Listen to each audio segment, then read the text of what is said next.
and what are the chances of the players here? How do you see their performances, their form? What can you tell us about these two heavy favorites? Yeah, it's going to be interesting. We've now followed Erik Hansen quite a few times. We see patterns in his play.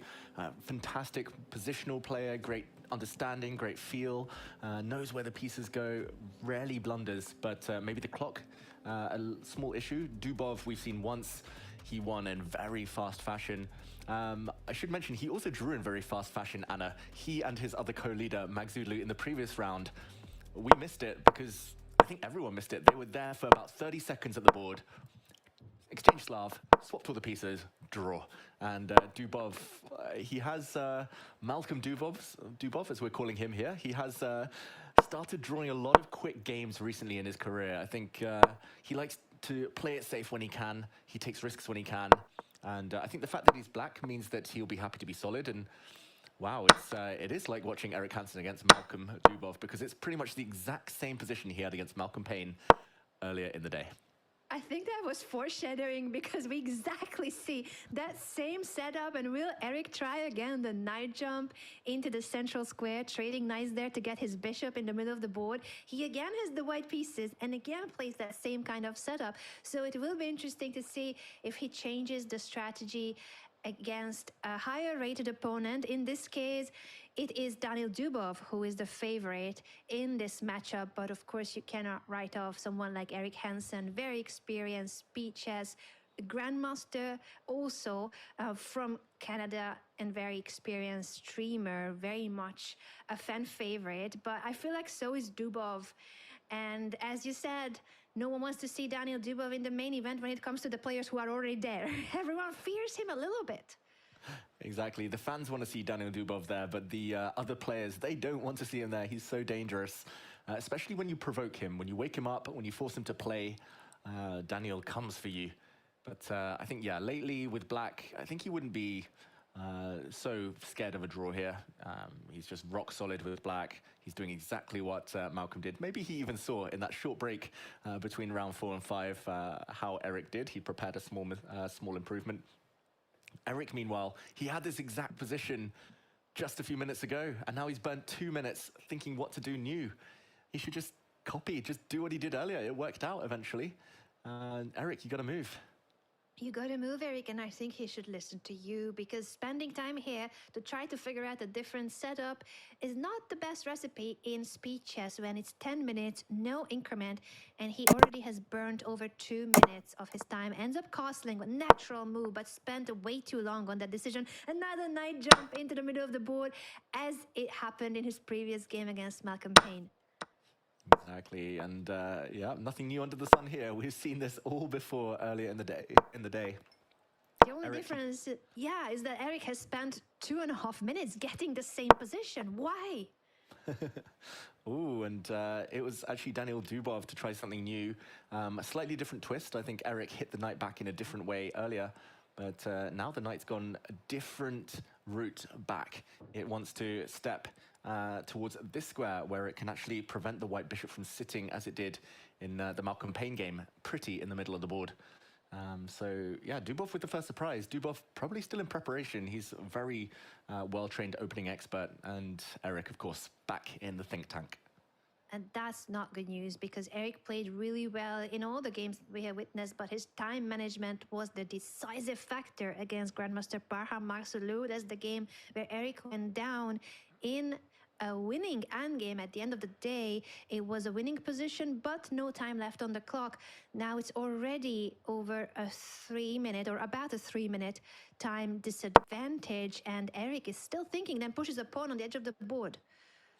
Yeah, and a frown from Dubov. He's like, wait, that's a bit slow. You're not going to punish my opening. You're not going to get a white opening advantage with a quiet move like that. But we'll see what is the plan. I think perhaps if Dubov retreats too early, Erik might be tempted to pin that knight, bring his bishop to the edge of the board, maybe even just trade off that knight to cement his bishop on a nice outpost.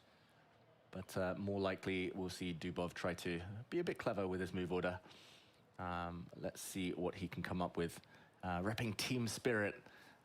His games are always very full of attacking spirit, Anna.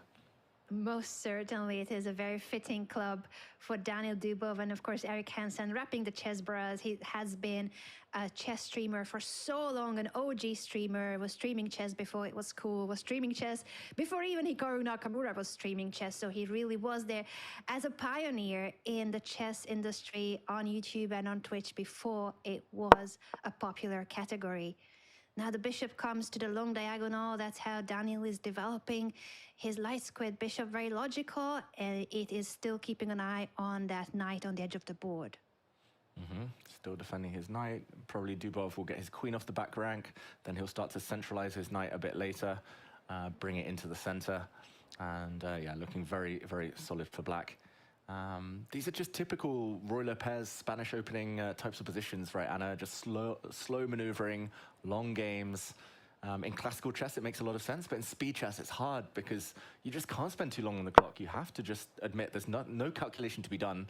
Just got to make your slow improvement moves. Get your bishop to a better square, move your queen off the back rank, connect your rooks. Slow and steady wins the race. Slow and steady is definitely the key here, but you cannot be slow on the clock. And I'm a little bit worried about Erik and looking at that 2-minute time gap. And in this moment, it's still quite an early stage of the middle game, still very complex, lots of pieces left on the board. I feel like Daniil will try to keep the position as complex as possible and capitalize on his time advantage. Yeah, I wonder, Daniil, he brings his knight back where it came from earlier. If Erik were to tickle that knight, say, okay, I might come back and take it, would Daniil drop his knight back where it came from and the players start to repeat the position? Or would he go to a different square with his knight? Erik's burning so much time at this point that, okay, we're going to find out. Does Daniil a draw? Repetition. Will they continue with that dance, the bishop and the knight jumping back and forth? If it repeats 3 times, that is a draw.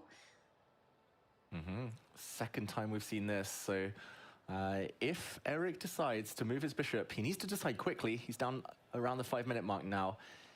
If he moves his bishop and Daniil brings the knight back, we could potentially see a draw. But at some point, if Erik thinks 2 more minutes and then goes for it, Daniil Dubov will not agree a draw. He will play on and try to flag Erik Hansen. So Erik needs to just decide, tournament-wise, does he want the draw? He says no, he wants more.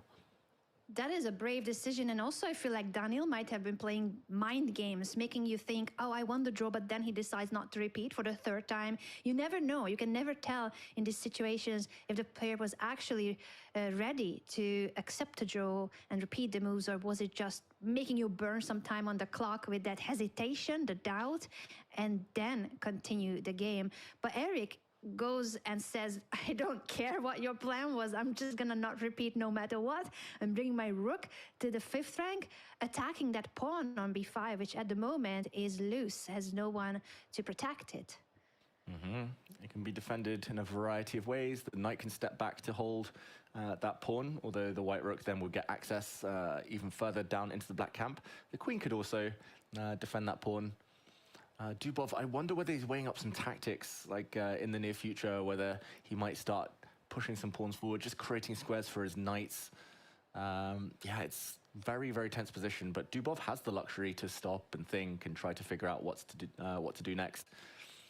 Erik needs to start pre-moving almost at this point. Queen to d7, I'm expecting from Dubov. Queen to d7 is a very natural move to guard the pawn. He chooses the knight to jump back to c7 and defend the pawn this way. And it also allows for him to bring his rook to the open file. But that's why Erik places the rook on the 7th rank, putting pressure on the bishop. Not allowing black to trade off those rooks, as you mentioned there. Also, maybe some ideas of that pin that we mentioned earlier, trading off a bishop for the knight. The dream is to end up with a good knight for white versus black's dark square bishop, a slightly dodgy piece. And ooh, Dubov's trying to trap Erik Hansen here. The rook has no way home. He has nowhere to go, and black is ready to attack the rook with the queen. If it's black to move, the queen will come next to the rook and attack it. You have nowhere to go, and therefore bishop to d5 was a key move in order to somehow rescue your rook from being trapped there. Yeah, great move from Erik. I don't think he saw this idea of his rook getting trapped, but luckily there was a way out, and he finds that, and maybe now we'll see a bunch of exchanges And first it's the bishops that come off the board. I think Eric wants to take this bishop back, even though it fractures his pawn structure. Doubled pawns now for white in the center. Now the rooks will come off. And yeah, this is maybe a transition that helps black. And a long-term, black is the one who can start playing on the other flank. And that's exactly a move that Daniil Dubov will be looking at. He first offers a rook trade to eliminate the most active piece of his opponent, this rook on the 7th rank, and then try to expand, as you highlighted. F5 will be a very natural follow-up. Eric defends his hanging pawn in the center. Those pawns protect each other. Yeah, body language has changed from Eric. Suddenly upright, suddenly a bit more tense. He knows that he's lost a little bit of control. He's still totally fine, but yeah, maybe in the back of his mind, not going for that repetition, whether Dubov would have accepted it or not agreeing to a draw or going for it. Yeah, that's where the mind games you mentioned earlier, Anna, they persist over the course of the game. You could start regretting every decision you make. And that's going to be a heavy one to have it linger in the back of your mind. That was it a draw? Did Daniil want to repeat? Did I push too much? Was it better to just continue with that repetition of moves and accept the draw? But instead, we have seen Eric Hansen very brave going forward, and it's no longer a repetition of moves but a pressure on the b5 pawn, and that pawn is pinned, so black cannot capture the white pawn because his queen would be captured at the end of the day. Yeah, there's still some tricks, still some tactics. If the black pawn now captures, then after a queen trade, the white rook will be able to capture the black knight that was en prise. It was hanging loose, so it's retreated. And yeah, long term, it just feels like black has a very pleasant position, but short term, white does have the open A file. White doesn't have any real threats to deal with immediately. Yeah, Eric, I think 3 minutes should be enough if he's calm here and just starts improving his pieces. He ideally wants to move his bishop to a better square, maybe get his knight back into the game somehow. But yeah, big decision still ahead.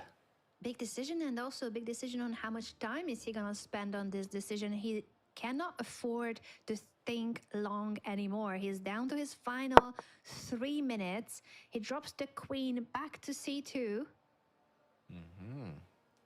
Interesting. So he is saying that black can win a pawn by exchanging here.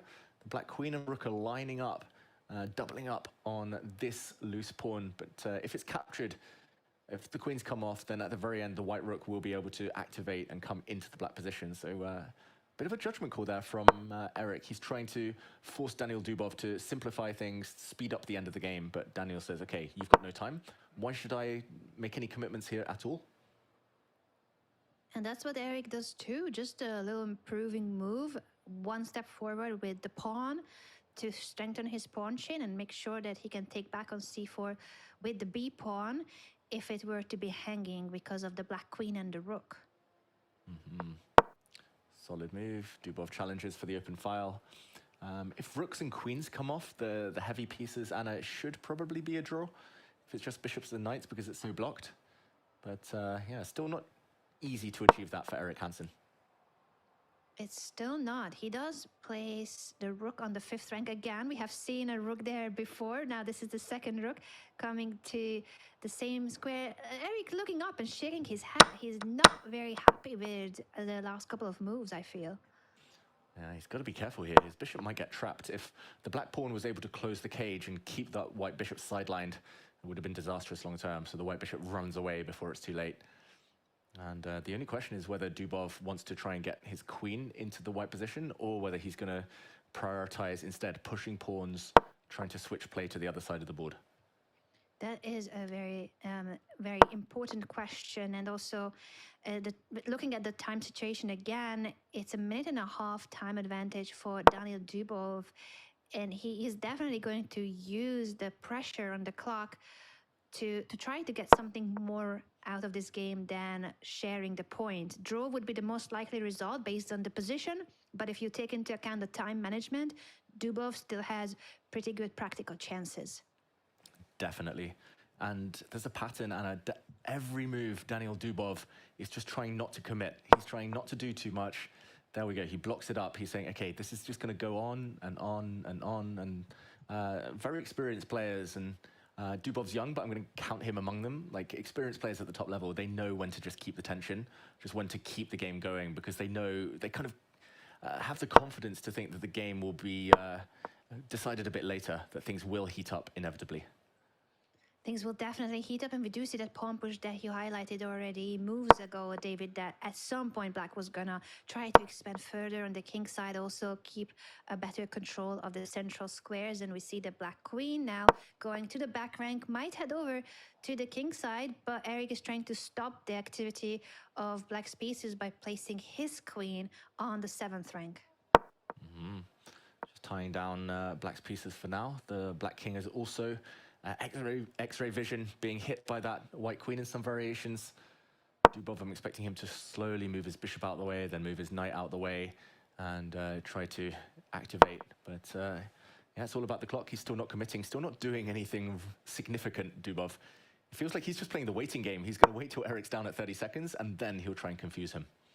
It really feels like it. And again, twice as much time for Daniil Dubov. He is trying to use the time pressure in his favor, but for now, Eric Hansen has been playing really well, no mistakes, and still an equal position with this active queen on the 7th rank trying to block the activity of the Black pieces. We see a knight maneuver by Daniil Dubov.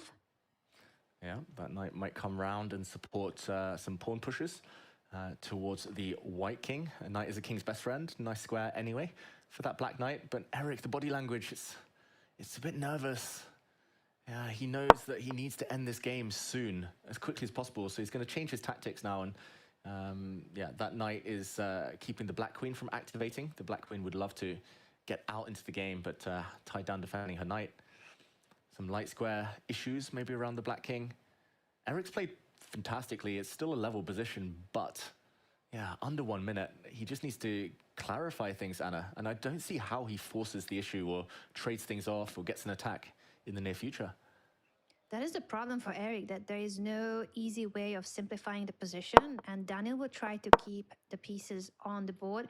Having said that, he's offering a queen trade, but that's because the white queen is so active that he wants to get rid of the most active piece of his opponent.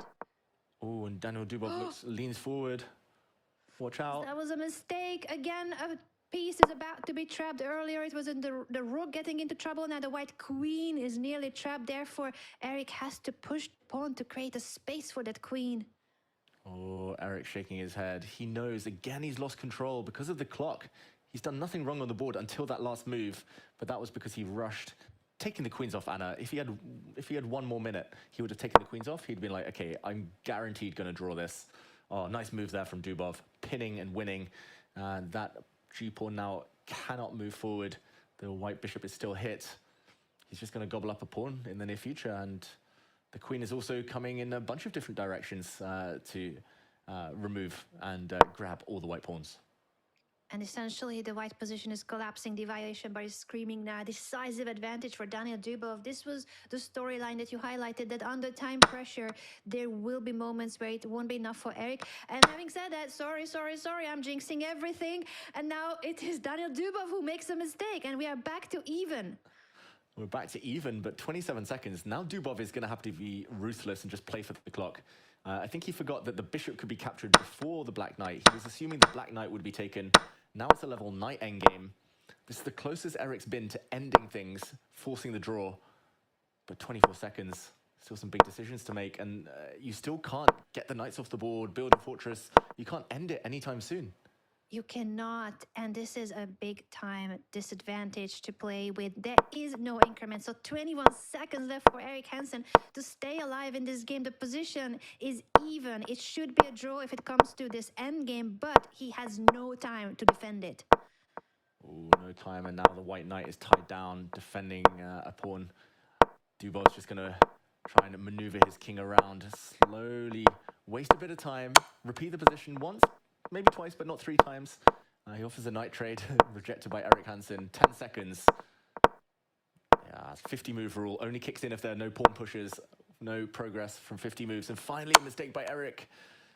We see a check. Maybe the black should have taken and got the knight in through the center instead, but now the black king is coming. It's all gone wrong for Eric Hansen. Anna, no time. 3, 2, 1. Eric Hansen has lost thread of this endgame and is now losing on time. He has played so well this game, but at the end of the day, it was Daniil who had the better time management and uses it in his favor.